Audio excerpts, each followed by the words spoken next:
Hi, my name is Rebecca and this is my vlog about knitting. I talk with my hands and I do this a lot, and I'm probably gonna play with my hair, get it out of my mouth. Actually guys, my last video, kind of a joke, like I was just joking, like I don't mean to be that snarky and mean, I really don't, so it's all love on my end. It's all good. We'll talk about that in a minute, okay? But I'm sorry if I was mean. Okay, so you can't read tone on the internet. You don't know people's backstories. You don't know why people are doing the things that they do. So if you were called out on my last video, but you're still here, it's all love. It's all love. So I'm 41, part of my birthday decorations. My birthday was on October 29th, and it was really great. I'm gonna go into that too. Stephen West, Mystery Knit Along, because that's probably why you're here. I am on clue 3. It is the first time I've been doing these since the Doodler, and it's the first time that I have ever not been ready. And you know what's crazy is it's November 1st and I have not seen spoilers for clue 4. I've not seen them. I have actively avoided them. And so if you've messaged me on Instagram and I haven't responded, it's because I am trying to avoid Instagram because that's where the spoilers are. I'm not in any Facebook groups or anything like that. I don't like spoilers, and I know that if I see clue 4, I'm never gonna finish this. I've heard it's really great though, so I'm pretty excited. So let's get into it. I am knitting this, no spoilers, okay? It's clue 3. If you haven't seen clue 3 yet, I don't know what to tell you. You're a better person than I am because I just haven't seen clue 4. So to recap really fast, I did the squares, but I did stockinette because I was in a hurry to get it finished. That's a whole long story, but you all know what happened there. So I picked squares, but every other one is stockinette. The colors are Antler, Antique Lace, Neon Peach, and Stovepipe. I picked colors that Stephen West did in his, I always forget, Exploration Station, but the one that's creepy where he's like that. But you know what? I was trying to find a gradient. I couldn't think of anything I like. I think that gradients and things like that really are hard to come up with your own color scheme because it's a lot. Basically you have like all the colors to pick from and that's kind of it. So going from light to dark is hard for me. I'm bad at colors. So obviously I just copied Stephen West because I was like, oh, those colors are light to dark. Why not? And they actually go together a lot better than I thought they would.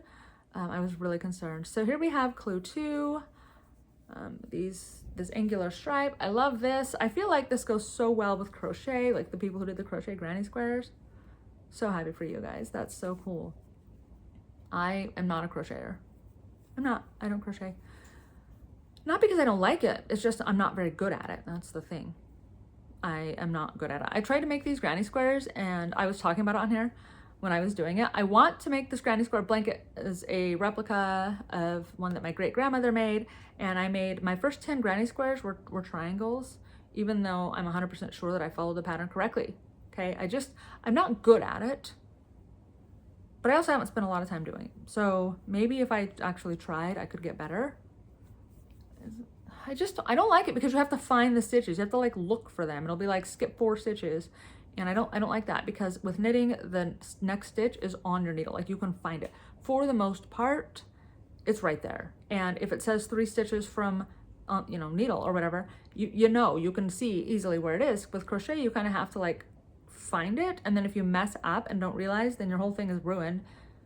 And I don't like it. Wow. Okay, so clue 3, I am not very far.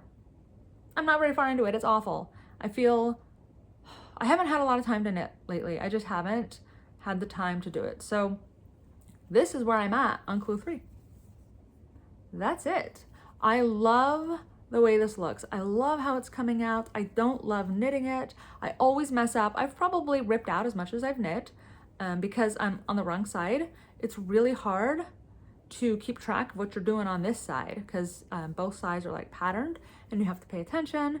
And so, but I genuinely love the way this looks. I love the way it looks on everybody's that I've seen. I think this is such a cool thing. I love the way it's coming out. I really do. And it's not very often that I can say that I love a Stephen West mystery knit along as much as I'm loving this one. So the fact that I haven't knit on it very much should tell you something about how my life is going because my life is chaotic. all of the time. My life was never chaotic before. This is the first time like everything in my whole life has gone wrong all at once, and it's overwhelming and I don't know how to deal with it, and so I just haven't knit. So this is where we're at. It's pretty big already. I'm worried about running out of yarn, so that's it. I love this thing so much.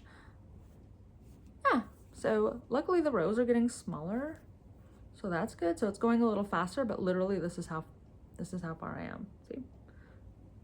Does it look like the exploration station? No, it doesn't. Okay. So I had my birthday and I have a couple things to show you about that. I actually got a lot of things that were not knitting related. Oh, I did get this. I'd rather be knitting hoodie.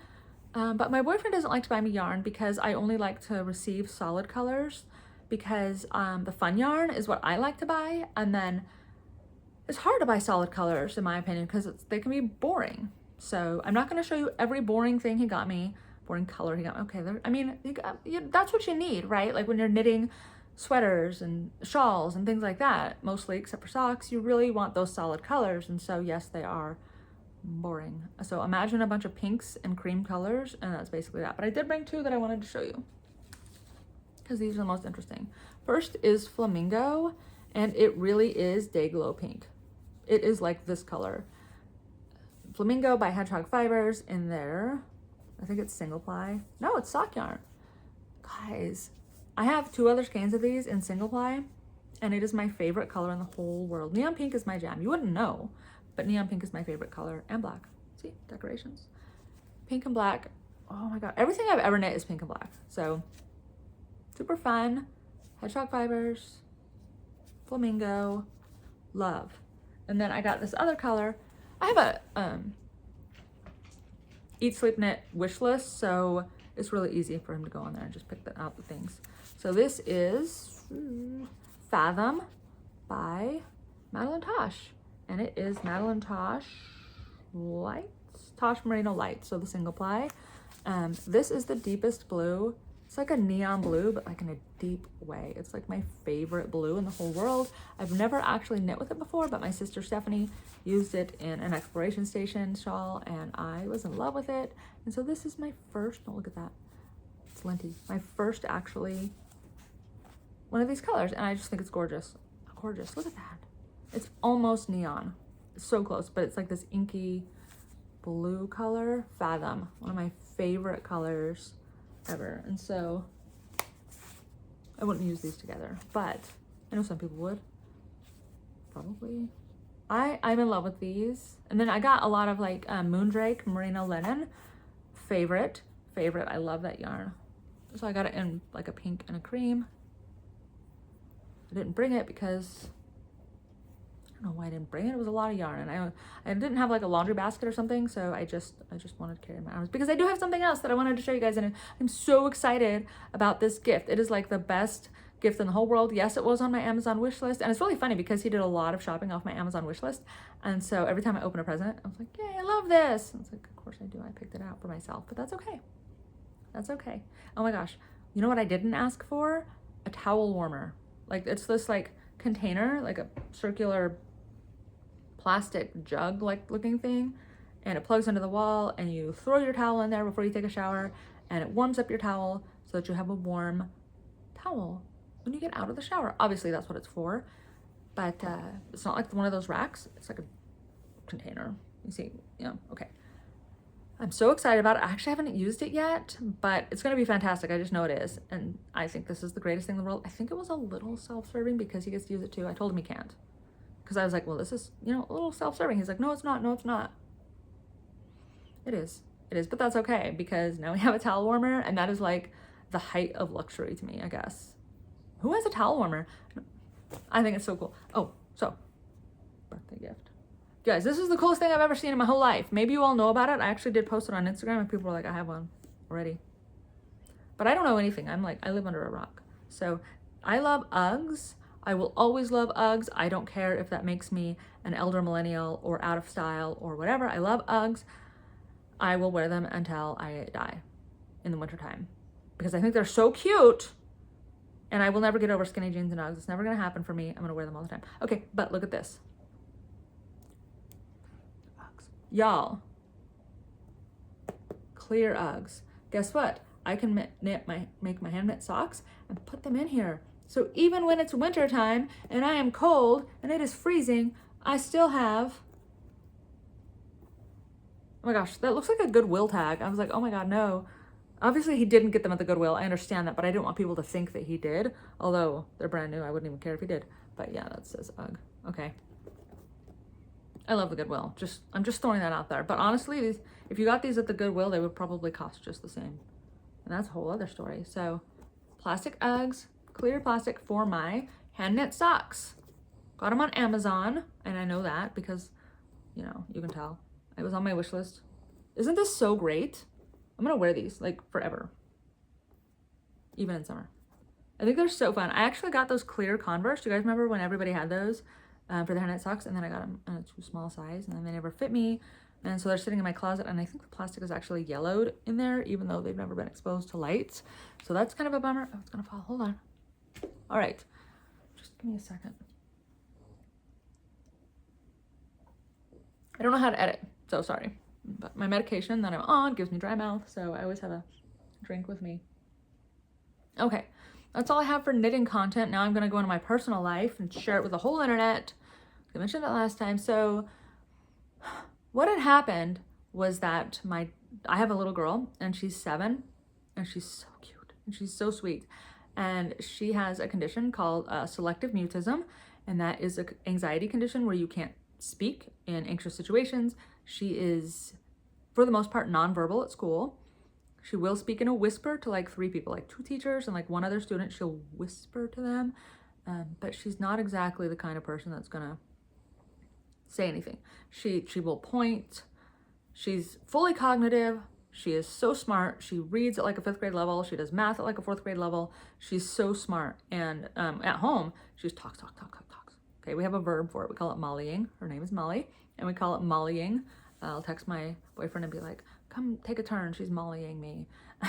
Because she will go on and on and on. So all the words she doesn't say at school, she comes home and says them all to me. She's so sweet and cute. So what had happened was she started school in September, and there was a little boy in her class, and she kept kind of coming home and telling me that he was being kind of rude to her. And I didn't tell the school, first mistake, because I don't ever tell the school about when other kids are kind of just being a jerk, because I like to, people are going to be jerks your whole life, right? People are going to be jerks, and you have to be able to deal with that. However you do, you have to be able to handle it yourself. So I try to empower my kids to stand up for themselves, or whatever techniques they need to get out of the situation.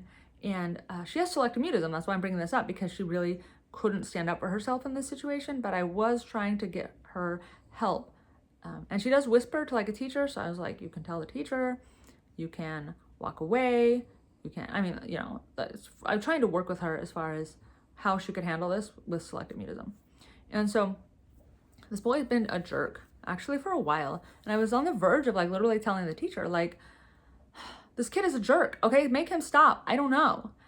And I didn't. And that was my first mistake. Because this kid is in her class, and she came home and said that he had said to her, I'm going to kill you.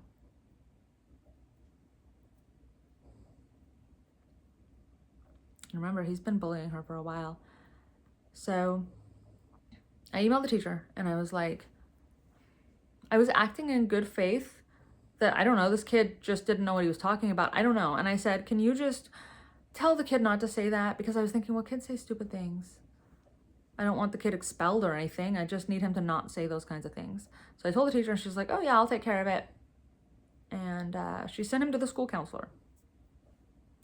And this continued. He started telling her, I don't want to say it online in case kids are like watching, but in the room with you, but basically FUB to her. And in class, at recess, everywhere, every time he got a chance, if there was adults around that couldn't hear it, he would mouth it to her.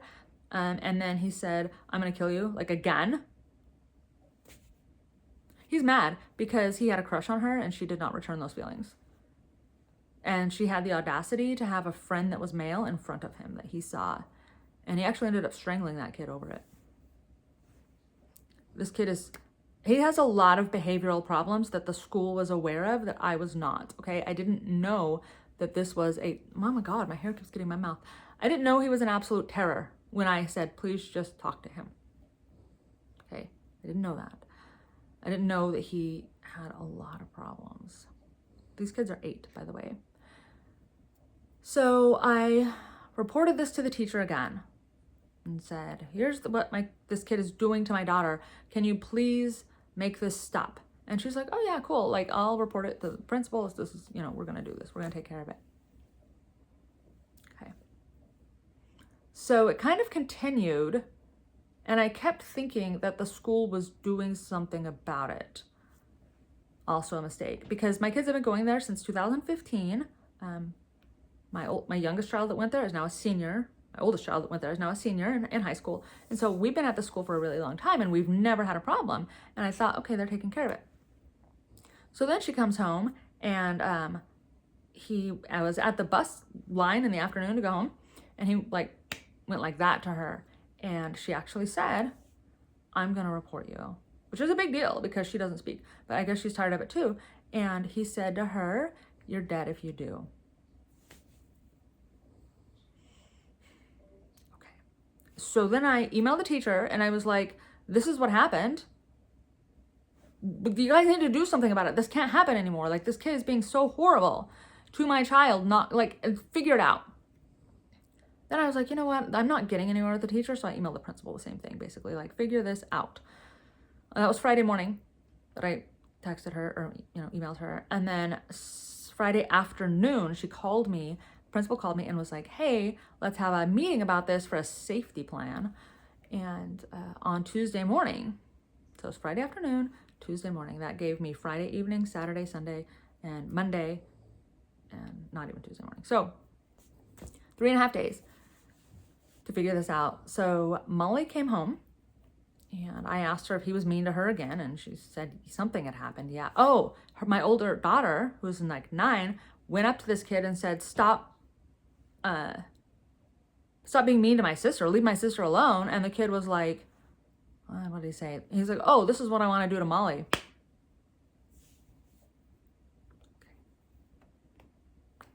Right. So the next Monday, she had said to him, Monday I kept Molly home from school because at this point, this was getting serious. So I kept her home from her school just because this kid has been threatening her life. And I don't know if this kid has a weapon. You never know. Just because he's 8 doesn't mean he's not going to bring a weapon to school, whether that's, or a knife or something like that.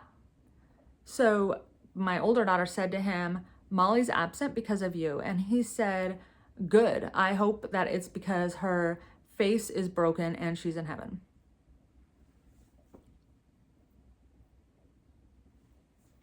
Anyway, so that was Monday. Friday afternoon, the teacher calls me and, the principal calls me and says, we're gonna have this meeting. And I was so furious that it was just now that they were doing a safety plan.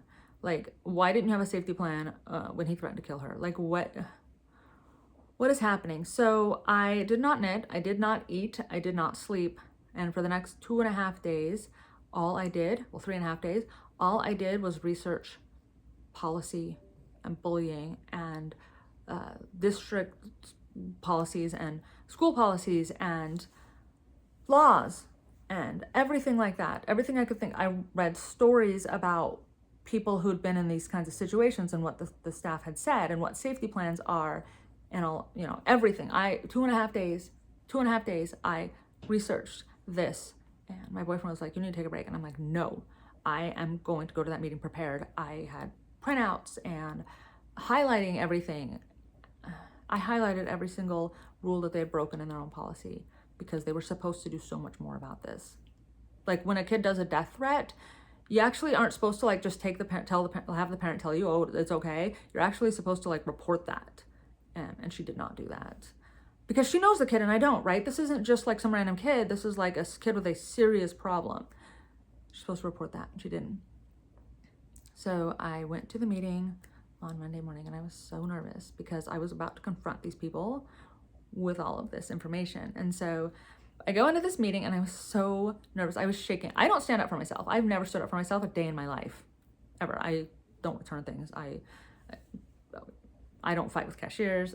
It's fine. So I have never confronted anybody about anything. My boyfriend came with me as moral support because I knew everything and he didn't know what everything was. And so they have their little safety plans. Oh, I forgot a point. Oh my gosh, I'm so unorganized about this story.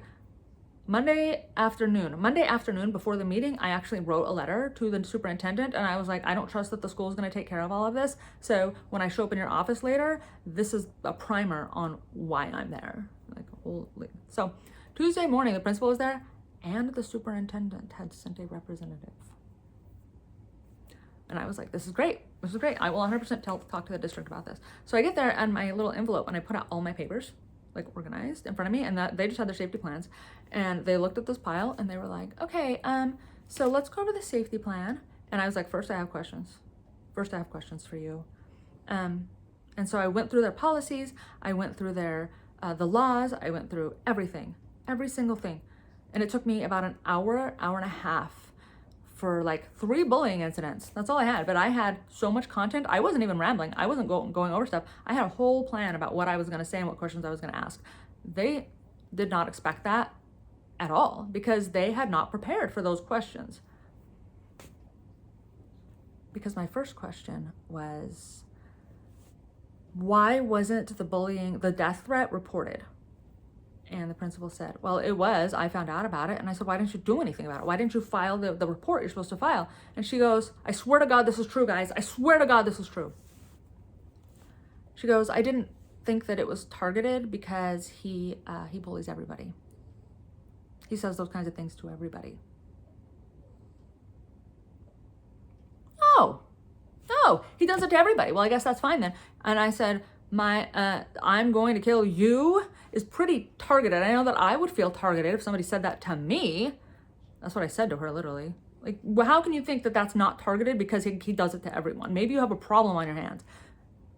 And she was like, yeah, well, he does it a lot. Does it to everybody. And I was like, well, that's very sad for the other kids. I hope you called their parents. But regardless, I'm talking about Molly here. And so I just started going through the laws and the policies. Why did you do this? Why did you do this? Why did you do this? Why did you do this? What happened here? What happened here? What happened here? What was the punishment for this? What was the safety plan for this? What did you do to stop this? Because I've been emailing you. What is happening here at this school? I was so direct, guys. I made eye contact and I was like, why did you do this? Tell me why you did this. And her boss is like right there. And almost everything she said was, I'm sorry. And I don't know. That was it. That's basically all I got out of this. I told her that I had spoken to law enforcement, and I'm not going to go into those details. I had spoken to law enforcement, I had spoken to a educational professional, and I had spoken to an attorney, and all of that is true. And I was like printing out the laws, and I was like, this is criminal. And if this ever happens again, I'm going to get law enforcement involved because I cannot have this happening to my daughter. So then after about an hour and a half, they go, hey, okay, do you want to go over the safety plan? Not really, but okay. So they hand me the safety plan and I read it, and it was so stupid because it was literally all of their own policies already. It was basically the policy book put into a safety plan, which was basically a staff will report it to the principal. That was like it was like 16 things, and it was all a staff will report it. Whatever staff finds out about it will report it to the principal. And I was like, that is literally your policy already, and you've already broken that. And then the rest of it was like, Molly has to do this. Molly has to do this. Molly can't go to the bathroom if he's in there, even though they have girls and boys bathrooms. Molly can't do this. Molly has to they wanted Molly to pick out a trusted friend and then hang out with them all day as closely as possible. And I was like, what if they get in a fight? What if she doesn't want to hang out with that person? And they're like, well, crickets. The worst part about that plan was that my older daughter had stuck up for her, and the boy had said, well, I hope she's dead or whatever. And they were like, so to avoid those confrontations, we just don't want her to stick up for him or stick up for Molly. And I was like, well, first of all, I'm not agreeing to that because I'm proud of her for sticking up for her sister. And second of all, how do you know that her friends don't stick up for her? How do you know that her friends aren't out there saying, you should leave Molly alone? I was like, are you going to make that a school-wide policy that nobody can stick up for Molly? Is that what you're telling me? And nothing. Molly will report, Molly will report, Molly will report. My daughter has selective mutism and she cannot advocate for herself in that way. That's not going to work. And they were like, well, she can stay close to her trusted friend. Well, her trusted friend had actually reported something about Molly while Molly was standing right there. Like, this kid has done this to Molly. And the teacher said, okay, I'm going to tell the principal. And she never did. And I was like, we've already done all this. Every single thing that was in that safety plan was something that had already been tried. They had him on one-on-one, even from the classroom to the bus. They had him on one-on-one so that he couldn't bully Molly, which they never told me about. And Molly told me about it. And that was the time that the staff who was supposed to watch him got distracted and walked away. And that was when he had time. You're dead if you do. Like, you guys aren't even doing any of this. You already have these plans in place and you're not even doing this. I don't know. So the superintendent person was like, well, what do you want? And I said, I want my daughter out of the school. I want my kids out of the school because I don't trust you, not her. But I looked at the principal directly and I was like, I don't trust you with my kids. That's it. I don't trust you with my kids. I want them out of the school. And the principal kind of started to look scared and she was like, what can I do that will help you feel like safe to keep your kids here? And I said, honestly, I will invoke my federally protected right to supervise my child, to observe my child. So if you don't let her change schools, I will be here every single day, all day long. I'm a stay-at-home mom. I have nothing but time and I will come to school with her. So you better enroll me in 2nd grade because I'm going to be here watching my child because nobody else is. Nobody's supervising the situation. I will be here and I don't think any of us want that. That sounds really uncomfortable for everybody else. So I suggest that you figure out a way to change schools or you're going to be seeing a lot of me. And I got my transfer. I got the transfer to the other school. They already have transportation set up. So my kids are now going to a different school. And the whole point of this story is that they're so happy. This new school is amazing. They have Dog Wednesday. So they bring in therapy dogs and the kids get to hug the dogs and it's really great. So the first day there was a Wednesday and then they had a 4-day weekend. I told them they could start Monday and they were like, no, they need to start Wednesday. And I'm like, okay. So it was dog day and Molly got to hug a dog. The teachers were so nice because they were so supportive of the situation. Even though they found out like 2 o'clock in the afternoon that they were getting a new student and that they better just deal with it. So they did, but everybody was so sensitive to their situation. Teachers are so nice, everybody's so nice. And the reason I'm telling you guys that is because my little girl who has selective mutism, who's only spoken to like 3 people outside of my house ever, that I have family members she's never even spoke to, she's talking at school. She got told yesterday to stop talking. Because not to like stop talking, Molly, but like reminded gently that it was like time for like reading or something and she needed to stop talking to her friend. She's talking at school. She's talking. She has a doctor's diagnosis for this too, by the way. Like, I'm not making this kind of stuff up. And she's talking at school. That's a big deal. That's a huge deal. She's talking in class. She has several friends she talks to. She talks to the teacher. She talked to the speech pathologist. It's perfect. And her teacher, I met her, and she wants to do a fiber club. She wants to do a fiber club at her class. And I was like, I'm your girl. Because she's a knitter too. How perfect is that? It's like meant to be. So my kids are never going back there. And I'm really angry because apparently all the kids are getting bullied and they don't do anything about it. And it really sucks because it's actually a nice school. This principal she's newer. And I can't believe the fact that they told me that it just happens to everybody there. I'm so mad about it because I don't have any way to contact these parents and be like, your child is getting bullied at school, by the way. So that really sucks. It really sucks. And I tagged the school and the school PTA in a post on Facebook about it, and they deleted those tags within 5 minutes. Well, that doesn't make it not true. My kids go to a better school now. That's it. So I was really happy that I advocated for my kids, that I was so brave. You guys have no idea how scared I was, how nervous I was, because I don't do those kinds of things ever. And I was so proud of myself because I was able to look into the principal's eyeballs and say, I don't trust you. That was such a big deal for me because I don't do that. Normally, I would have said something like, sorry, I'm uncomfortable with the kids being at the school, or sorry, I just don't, you know, like I think that they would be better off somewhere else. No, didn't do that. I didn't apologize for anything. I never said sorry for anything I said. I meant it all. I wasn't even friendly. I was so aggressive with my like an hour and a half. They were not expecting that. We were in there for like 2 hours. They expected to sit down and have a safety plan and expected that I didn't know anything and that I was just going to be like, oh yeah, that all sounds great, instead of researching their policies for 2.5 days. And so my point in telling the story is a lot of things. That's why I haven't knit. But one of my points in telling the story is document. If your kid is being bullied at school, read the bullying policies, Google them, figure out what they are and are not supposed to do. You have to learn your rights. You have to learn what they're doing about it, what is happening. You have to figure out you'd have to know, because if I had just walked in there and they said, okay, this is what we're going to do, I'd have been like, that's fantastic. Sounds good. If she had called me at 2 o'clock and said, hey, do you want to come in at 3 o'clock for this meeting? I 100% would have signed off on that safety plan. I've been like, yay, this is so great.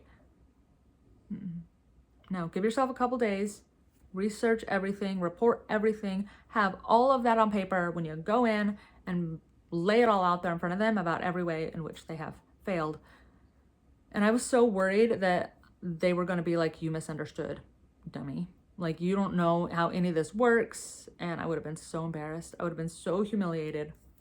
But that's better than my child being bullied. So if they had come up with a way to assure me that she had been safe, then sure, I guess I would rather be humiliated. But after she left there, she told me that he threatened her life almost every single day. And she didn't tell me about that. But every single day, this kid was threatening to kill my daughter. And they're 8. So the school district did that, and I know from an inside source that they really genuinely thought my daughter was at risk. They thought that she was in actual danger. So, in actual danger. I was so proud of myself. Oh my gosh, I still am. I'm still like excited about it because I don't do that. I've never advocated for anything before because I've never had to, and so I didn't know how to be an advocate for my child. I don't think anybody knows until you have to, until you're thrown into the pit and figure it out. But I was so happy. So if your child is being bullied, message me on Instagram and I will help you figure it all out, because these schools, I hate to say it because I know that a bunch of like educators who I love educators, by the way, and are probably going to be in my comments, but the truth is that the school does not have your child's best interest at heart. They have not been sued at heart. And what's crazy is that if this child had actually hurt my daughter in any way, yeah, lawsuit. And they know that, right? Because they dropped the ball every time they had one, they dropped it. All they had to do was file reports. That's all they had to do, was they had to file these reports and actually do something about the kid. That's all they had to do. He gave her a death threat, and you know what his punishment was? He missed recess. That's what they did. He missed recess. A death threat's not bullying. It is not bullying. It is a whole separate category. Bullying is just, you know what bullying is. A death threat is like up there. And when I went and looked at the handbook, it was like bullying, and then like the death threat was over with criminal assault and firearms. Okay, like so this is really a big deal. And they're not supposed to take what the parent says. When it's severe things, they're not supposed to take what the parent says and be like, oh, okay, we'll do that. If a kid brought a gun to school, I'm not supposed to say, oh yeah, it's fine, don't worry about it. Yeah, he put it on my daughter's head, but I don't care. It's totally fine. No, you can't do that. With bullying, you can. If you can come up with a solution with a parent, it was totally fine. But for the severe things, and I didn't know that, right? I had no idea. I thought it was just kids, you know what I mean? So I was like, you should have done this regardless of what I had to say. Pointed that out to them, and they were kind of like, well, you know. And I was like, I'm a parent. I don't make policy. I don't know the policies. I don't make those. If you want to make policies, if you want to let me make policies, expel the kid. They won't expel unless the kid brings a firearm to school, which actually happened like 9 years ago in our school district. So, but yeah, you want to let me make policies, kick the kid out. Oh wait, you don't want to let me make policies? Okay, then you can't just take my word for it when I say it's okay. Like, just tell the kid not to say that. I was trying to be nice, okay? I was trying to be nice. I've never complained to the school before about anything ever. I've never had problems there. And this year has just been horrible. It's been horrible. So that is the story of why I haven't been knitting, because I'm so stressed out. I was so stressed out, and now I'm just angry because every time I think about the fact that this lady said to me, oh, everybody in the class gets bullied by this kid. Do something about it then. How about that? How about you do something about it? They wouldn't have done anything had I not like reached out to them at all, right? If your kid's being bullied, do something about it. That's my advice, because the school won't. In fact, I read that 75% of bullying incidents and stuff don't even get reported like to the principal, and the principal doesn't do what they're supposed to do 75% of the time. So look up what bullying actually is. It's important. Look up what severe threats are. So you got to read these handbooks they send home. Like, get online and get the policies and read them, because it's so important. And I know that I have signed off every year. Oh, I read the handbook, and I didn't, because I've never had a problem. Who reads those? You guys read those? I don't. There were so many rules of their own that they broke. I had highlighted like at least 9 of their policy violations, and they admitted to absolutely every single one of them. They were not prepared. They had not prepared for that situation, and I had. So I knew exactly what they were going to say, and I had my retorts prepared. I knew exactly what I was going to say to every single thing, except the curveball of, well, he bullies everybody, so we didn't think it was targeted. I know I'm going on and on about this, but like, this has been my life lately. But my kids are in school, and they're so happy now. They're so happy now. I actually emailed the superintendent person and was like, this morning, I was like, thank you so much for helping my kids. And the nice thing is that she was there because I'd handwritten the letter and sent and dropped it off myself. I didn't think she was going to come. I didn't even invite her. I just told her what I was doing. And she was the one who was able to make the transfer happen. It took her like 2 minutes. She was like, hold on, I'm transferring your kids. And she went and did it like immediately. And it was so great, because if the principal doesn't have the ability to transfer my kids, it probably would have been like 6 weeks. And so it was such an amazing thing that she was there to do that. And at the end of the meeting, you know what happened? I said out loud, why did this happen? And it wasn't a real question, because I'd already asked that question. Why did this happen? And the principal said, I'm sorry. And the superintendent girl was like, we have a lot of work to do here. I never expected that the superintendent's office, the administration over there, would take our side over what was happening over in the school. Never expected that, because that they're like, they defend each other, right? It was indefensible. It was absolutely indefensible. The teacher also wasn't reporting things either. She wasn't doing what she was supposed to do either.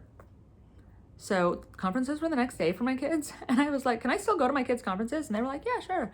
So I went to my 4th graders conference, and that was fine. I went to Molly's conference, and that was not fine, because I asked to record the conversation, because I didn't want to talk about bullying, because I'd already had the conversation, but all I wanted was academics. But the only reason I wanted to record it was because I didn't want false accusations against me, like, oh, she was super aggressive or said things I didn't say, because I don't trust these people anymore.